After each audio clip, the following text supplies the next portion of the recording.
说到等候呢，人们会想到在公交汽车站等车，或者是在机场候机楼等候登机，那不过是打发时光的等候。而圣经所说的等候呢，不仅仅是度过那段乏味的时光，而是蕴含着丰富的内涵。上帝使人经历等候，也有其特别的目的。圣经强调要等候上帝，这会使人想到圣经中的亚伯拉罕所经历的。上帝应许他的子孙，却迟迟没有让他们有自己的孩子，所以等候的功课不是任何人都能接受的。史丹利博士呢曾经这样讲过 Watch this. Somebody says, I don't have any time to waste. You never waste time waiting on God. Never. 意思是等候呢绝对不会是浪费时间。今天就来聊聊等候的这个话题。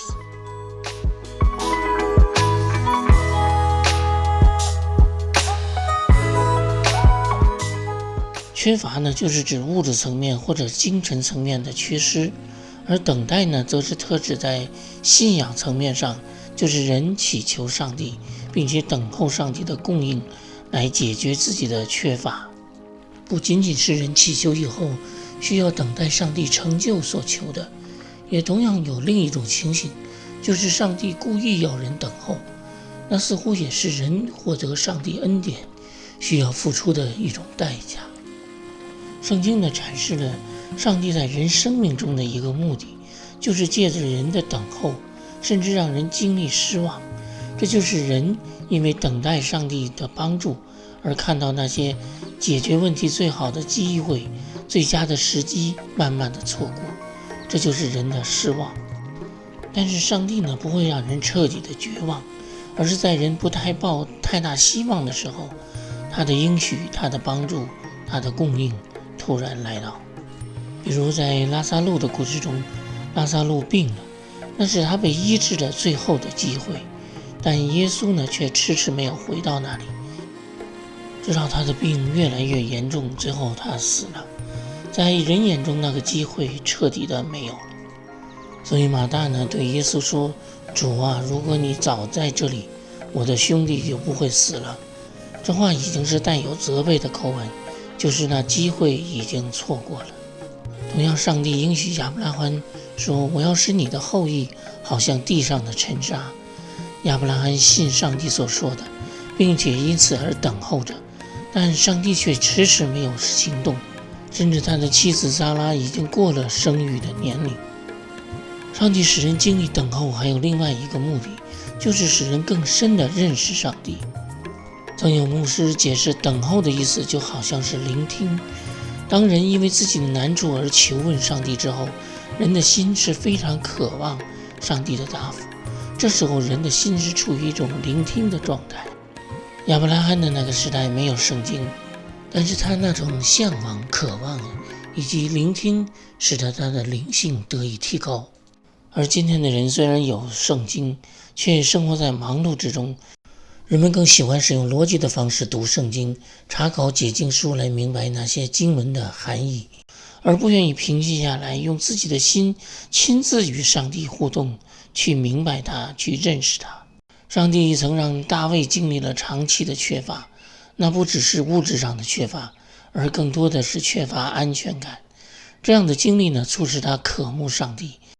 他透过亲身的经历对上帝的认识，那不是透过研究解经书所能够获得的认知，所以他写出的那些感人的诗篇，是他生命的真实的描述。我要切切地寻求你，在干旱疲乏无水之地，我可想你，我的心切慕你。圣经说大卫是合乎上帝心意的人，因为大卫是认识上帝的人，就是英文的 knowing God。而相反呢，在所罗门时代，那位王子呢什么都有，他逐渐地失去了对上帝那种渴慕的心，他与上帝的远离，也最终导致他逐渐走偏了路。对他来说，他所知道的只是有一个上帝，但却谈不上对上帝的认识。所以从这个角度来看，经历缺乏是上帝的美意。我最近也经历了一段等待的功课。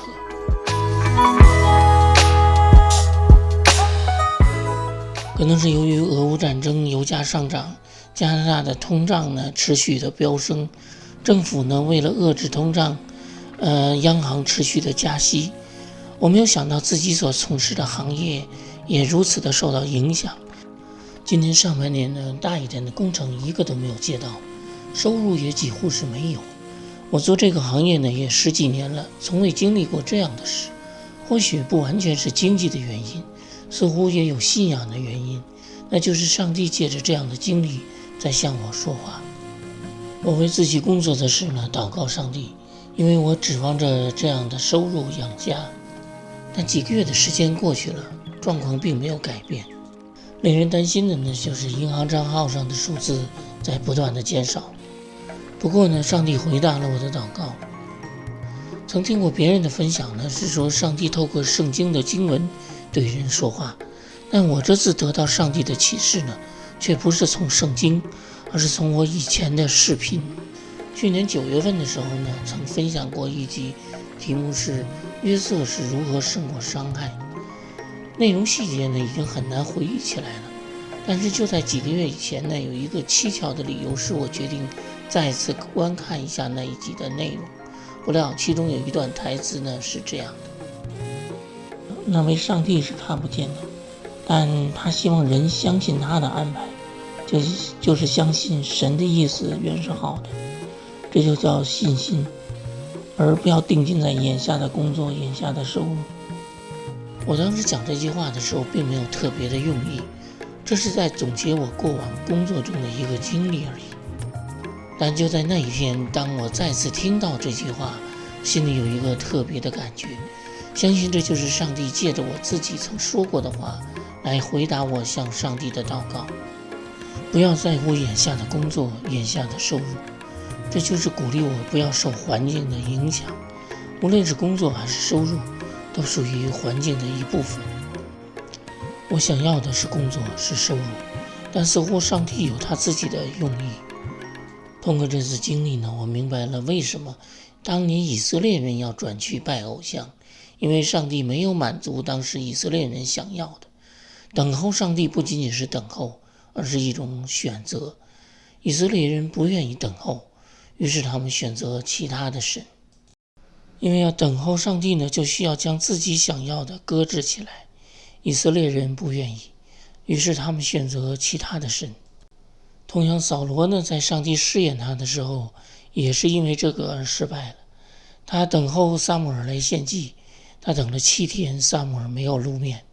他擅自的献祭，那个献祭是他急不可待的，是他想要的，高过了上帝的旨意。所以等候呢，可以说是对上帝的尊重，因为人要甘愿在上帝面前放下自己想要的。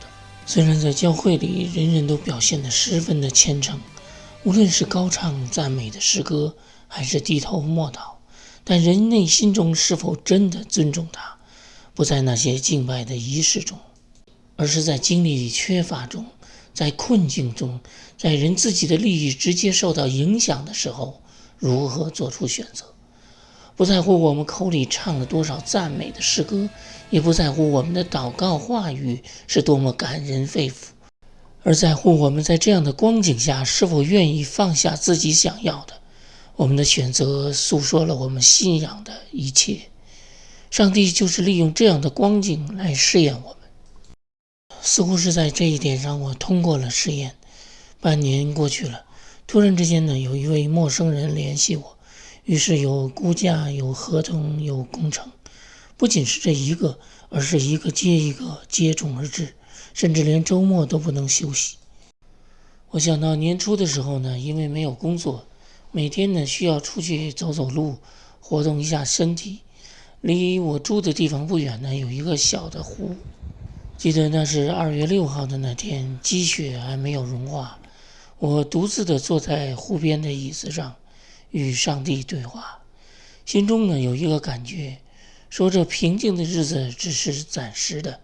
如今回头看呢，这暂时的意思是长达半年之久，从冬季走到了夏季。